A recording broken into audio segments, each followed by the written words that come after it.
Today, I want to talk about something that I suspect many of you will relate to. And it's that many people with complex trauma really have a conflicted relationship with silence. When I first started out, it was very interesting to me when I was doing a group therapy session.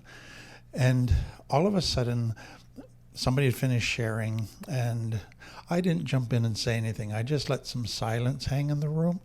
And you could just see people starting to get uncomfortable. They didn't know what to do with silence. Silence made them very nervous.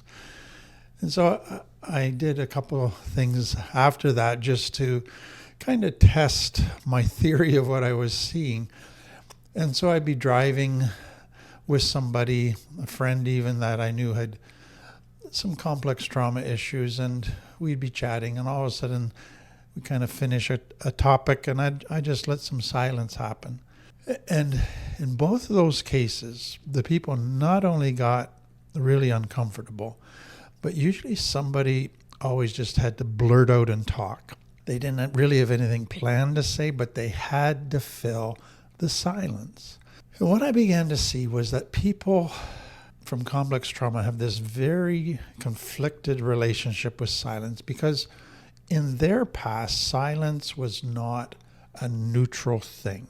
It meant danger, it meant potential abandonment, potential punishment, instability, unpredictability, being in the unknown. And so coming into recovery, silence is something that they crave because their nervous system needs it in order to feel safe. But as soon as they have silence, then they start to feel danger and they get uncomfortable and they want to get rid of the silence. So it's this very interesting dynamic that exists for people. And so the question is, why? So let's look at what silence meant in the past.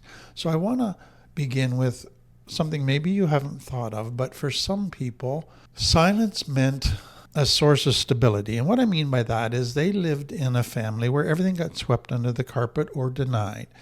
And so something bad would happen and nobody would talk about it. Immediately it would be swept under the carpet, and it would basically be nothing to see here, everything is fine, nothing unhealthy to complain about or to have conflict over, we're not going to talk about it. So as a form of denial, if a person was to speak up and name the harm that had just happened, in other words, break the silence, that would shift the whole dynamic. That would throw you into this unknown. We've just broken the silence. We've just spoken the truth about this situation. We've just seen it accurately. Now something bad is going to happen. Somebody is going to get hurt. So breaking the silence put you in danger, whereas keeping the silence somehow felt a lot safer. So let's just keep denying and sweeping things under the rug. So what I want you to understand is breaking the silence. You were often told, see, you just messed everything up. You're destroying the family.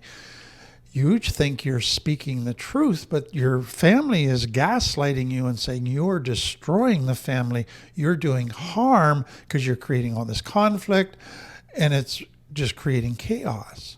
So understand that disruption of the dynamics of protecting the truth by keeping secrets and sweeping everything under the carpet. Disruption isn't the same as damage, even though that's what the authorities are going to be telling you it is. In many cases, you can't get healthy until you expose the problem, until you see it accurately. Now, that might cause conflict. That might look like you've just created a whole bunch of trouble. But it's only when people respond properly to the truth that you can heal, that you can change, that good things can begin to happen. And so breaking the silence isn't destruction.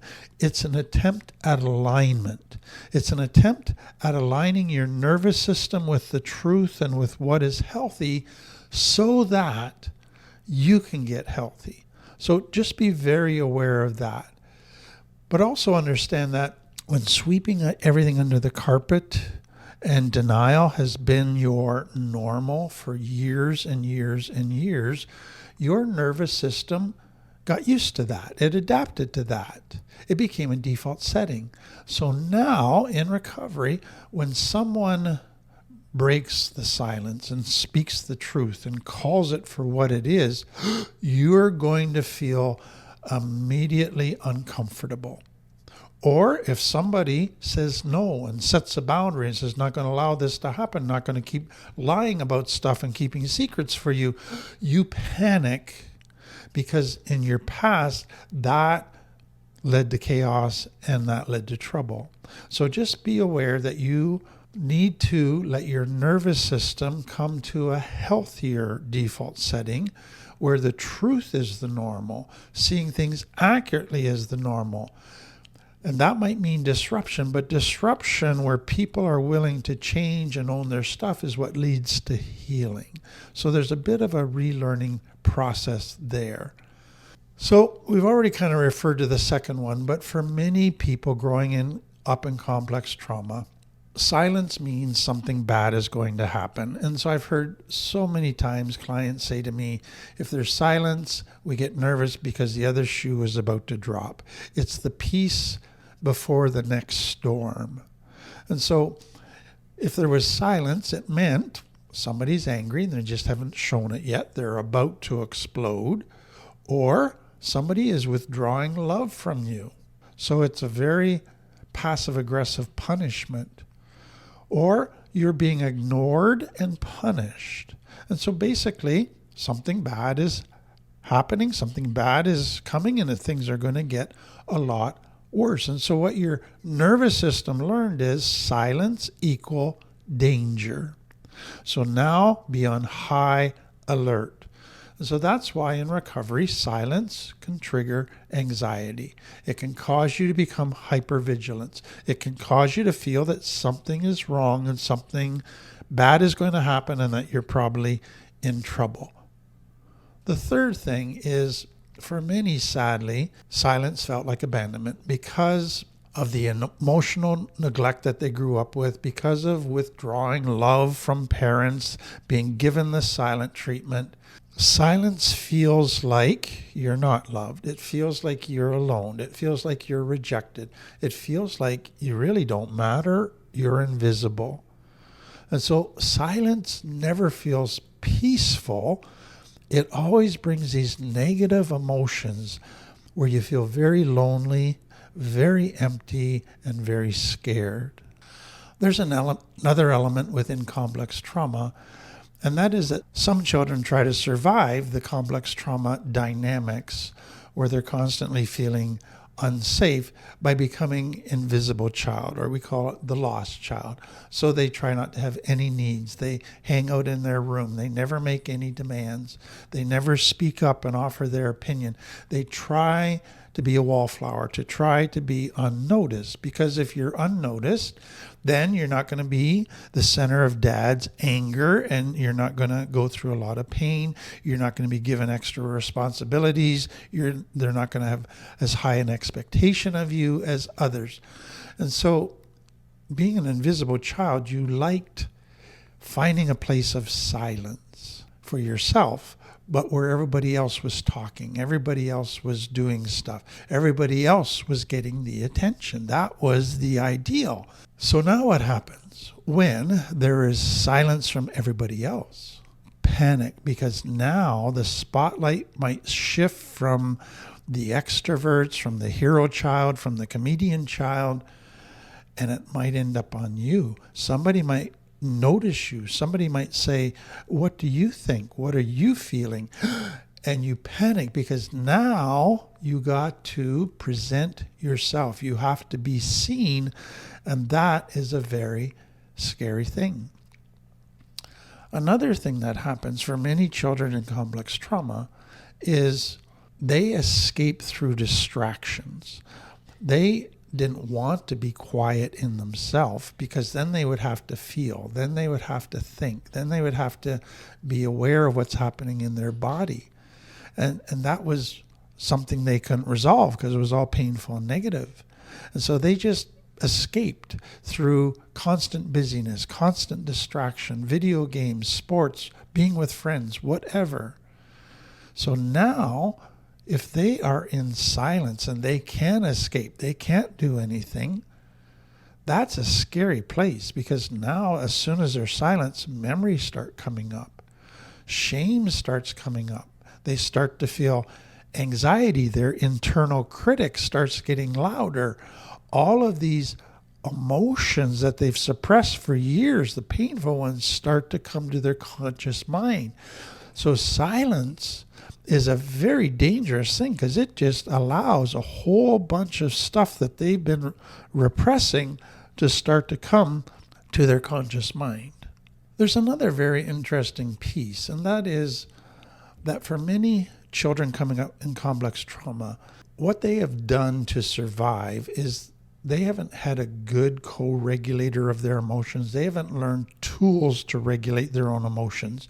So the way that they regulate their emotions is by watching other people, by kind of aligning themselves with other people. So let's find somebody that's in a good place, that's talking, that's warm, let's align with them.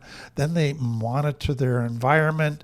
And so they're constantly looking to external cues to help them regulate their emotions. So they regulate their emotions through taking care of other people, through being organized and having the perfect environment. They don't have a sense or set of tools to regulate their own internal emotions. And so if they're all of a sudden in silence, they don't have others to regulate, to help regulate them. They don't have an environment to get sorted out to help regulate them. So all of a sudden in silence, they don't have all their normal cues that help them predict what is going on, which enables them to regulate their emotions. And so they now have anxiety. So silence means there's no external ways to regulate. It's all on them. And they don't have the tools, and so they panic. So those are 6 things that silence can mean for a child in complex trauma, and maybe you relate to all of them. But here's what I want you to see. Many people in complex trauma get so that they are afraid of silence. Silence means trouble. Silence means bad things. But they also don't like noise and chaos. They get to a point where noise and chaos overwhelms them, overstimulates them.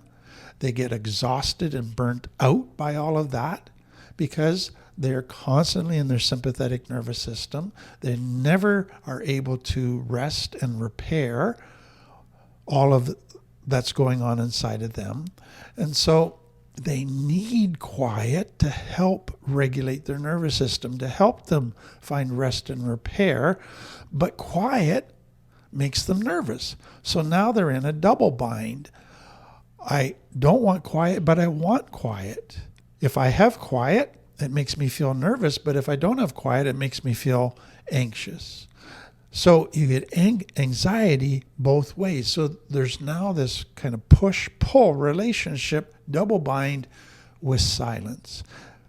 That is so important to understand. So here's a little graph that might just help you. Silence feels safe because no one is yelling.